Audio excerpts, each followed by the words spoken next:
Hello दोस्तों, स्वागत है आपके अपने YouTube channel BK science master में। आज हम क्लास 10 साइंस का बहुत ही महत्वपूर्ण क्वेश्चन लेकर हाजिर हैं। आज हम जानने वाले हैं मेंडल का प्रथम नियम यानी मेंडल का प्रभाविता का नियम। पहला नियम जो यूपीएससी में कई बार पूछा जा चुका है, प्रभाविता, और अगला नियम पृथक्करण का नियम होगा। जो पृथक्करण का नियम और प्रभाविता का नियम सबसे ज़्यादा पूछा जाने वाला प्रश्न है यूपी बोर्ड में। तो आज हम इसे बहुत ही सिंपल तरीके से तैयार करने वाले हैं। आप वीडियो को पूरा देख लीजिएगा और नोट भी करते जाइए मेरे साथ, क्योंकि यह क्वेश्चन बहुत ही इम्पोर्टेंट है। अगर 2023 में आप अच्छे नंबर चाहते हो तो इसे अच्छे से तैयार कर लीजिएगा और हमारे चैनल को भी सब्सक्राइब कर लीजिएगा। आपको 2023 से रिलेटेड जितने यूपी बोर्ड 2023 की बेहतरीन तैयारी इस चैनल पर आपको कराई जाएगी। तो आइए जानते हैं प्रभाविता का नियम क्या है। तो मेंडल ने जो पहला नियम क्या है, वह प्रभाविता का नियम है, जिसमें बताया कि जब दो विपरीत लक्षणों वाले क्या है कि जब दो विपरीत लक्षणों वाले पादपों के बीच संकरण कराया जाता है तो उनमें जो F1 पीढ़ी में जो लक्षण प्राप्त होते हैं उनमें एक लक्षण दिखाई देता है और दूसरा नहीं दिखाई देता है। जो दिखाई देता है प्रभावी लक्षण, जो नहीं दिखाई देता है वह अप्रभावी लक्षण। यानी कैसे बात की जाती है कि मान लीजिए उन्होंने क्या बताया कि मान लीजिए दो लक्षण लिए, एक शुद्ध लंबा लक्षण और एक शुद्ध बौना लक्षण।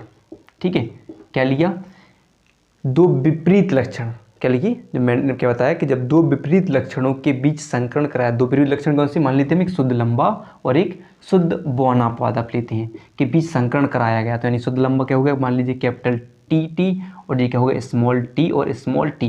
जब इनके बीच संकरण कराया गया, ये आप उदाहरण भी समझ सकते हैं कि इनका एक उदाहरण आ जाता है कि उदाहरण शायद लिखिए तो इसका एक उदाहरण हो जाता है। तो क्या होगा कि जब दो शुद्ध यानी विपरीत लक्षणों वाले पादपों के बीच संकरण कराया जाता है तो उनमें जो लक्षण यानी F1 पीढ़ी में जो लक्षण प्राप्त होते हैं उनमें जो एक लक्षण जो दिखाई देता है वह लक्षण प्रभावी, जो नहीं दिखाई देता है वह अप्रभावी लक्षण होता है। तो यही उसका यही मेंडल का प्रभाविता का पहला नियम यानी प्रभाविता का नियम था या प्रथम नियम था। तो हमें मान लीजिए कि अगर हमें इनके लिए हम कैसे लिखते हैं कि मान लीजिए एक अर्धसूत्री भाषा लिखते हैं, मान लीजिए कैपिटल टी और कैपिटल टी। इसके लिए हम लिख लेते हैं कि जो स्मॉल टी अलग अलग करके लिख लेते हैं हम कि स्मॉल टी और स्मॉल टी। अब हमने क्या किया, इसके बीच संकरण कराया। तो संकरण कराने पे देखिए, मान लीजिए संकरण कराते हैं तो हमें क्या मिलेगा, कैपिटल टी और एक स्मॉल टी मिलेगा कि नहीं। फिर देखिए इसके बीच भी हम संकरण कराते हैं तो इसमें भी क्या मिलेगा, हमें कैपिटल टी और एक स्मॉल टी मिलेगा। और इसमें भी देखिए कैपिटल टी और स्मॉल टी। फिर देख लीजिए कैपिटल टी और एक स्मॉल टी। यानी हमने जो संकरण कराया तो जितनी बार भी संकरण कराया तो उसमें क्या मिला, एक कैपिटल टी एक स्मॉल टी, कैपिटल टी और एक स्मॉल टी मिला। तो इसमें क्या होगा कि जो कैपिटल टी क्या होगा आपका प्रभावी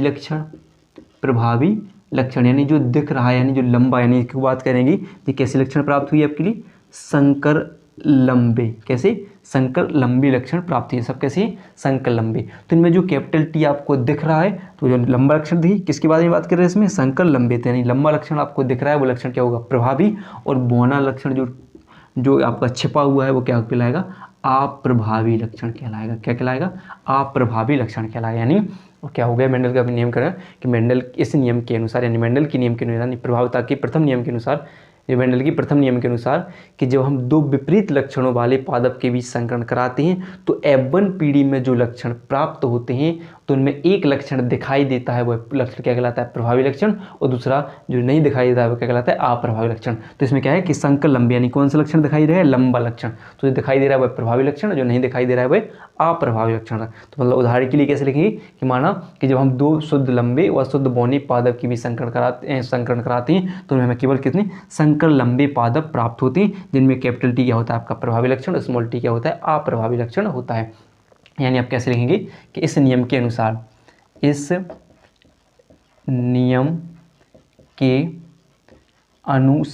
क्या हो गई, इस नियम के अनुसार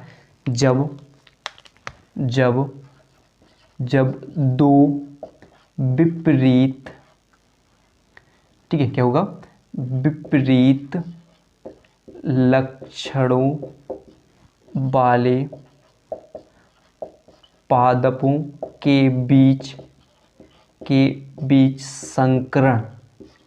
संकरण कराया जाता है तो F1 पीढ़ी में प्राप्त लक्षणों में F1 पीढ़ी में प्राप्त लक्षणों में जो लक्षण प्रदर्शित हो रहे हैं, जो दिखाई देता है, प्राप्त लक्षणों में जो लक्षण दिखाई देता है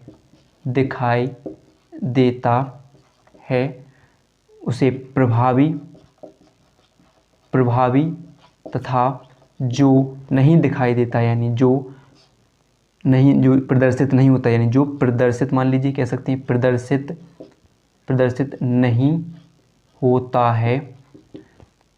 है वह अप्रभावी लक्षण कहलाता है। अप्रभावी लक्षण कहलाता है, ठीक है, कहलाता है। तो इस प्रकार ये क्या था, मेंडल का प्रथम नियम, यानी इस मेंडल की प्रथम नियम के अनुसार जब दो विपरीत लक्षणों वाले पादपों के बीच संकरण कराया जाता है तो जब F1 पीढ़ी में प्राप्त लक्षणों में जो लक्षण प्रदर्शित हो रहे हैं, जो दिखाई देता है वो क्या कहता है जो प्रभावी लक्षण, और जो प्रदर्शित नहीं होता है यानी जो दिखाई नहीं देता है वो क्या कहलाता है अप्रभावी लक्षण कहलाता है। तो देखिए यहाँ पर वही हमने संकरण कराया कि जैसे मान लीजिए उदाहरण के लिए कैसे लेंगे कि जब हम शुद्ध लंबे व शुद्ध बौने पादप के बीच संकरण कराते हैं तो संकरण कराने के पश्चात उसमें केवल संकर लंबे क्या करते हैं कि संकर लंबे पौधे प्राप्त होते हैं, यानी उसमें कौन लक्षण दिखाई देता है, लंबापन। तो जो कैपिटल टी क्या होगा आपका, हम जानते कैपिटल टी क्या था आपका, लंबा। तो जो लंबा लक्षण दिखाई दे रहा है वो प्रभावी, जो नहीं दिखाई दे रहा है वो क्या कहलाएगा, अप्रभावी लक्षण कहलाएगा, ठीक है। तो इस प्रकार ये मेंडल का प्रथम नियम है जो आपके लिए पेपर में 2 या 3 नंबर देकर आराम से मिल जाएगा। तो ये आप पसंद आई तो वीडियो को लाइक और चैनल को सब्सक्राइब करना ना भूलिएगा। वीडियो देखने के लिए आपका बहुत बहुत धन्यवाद।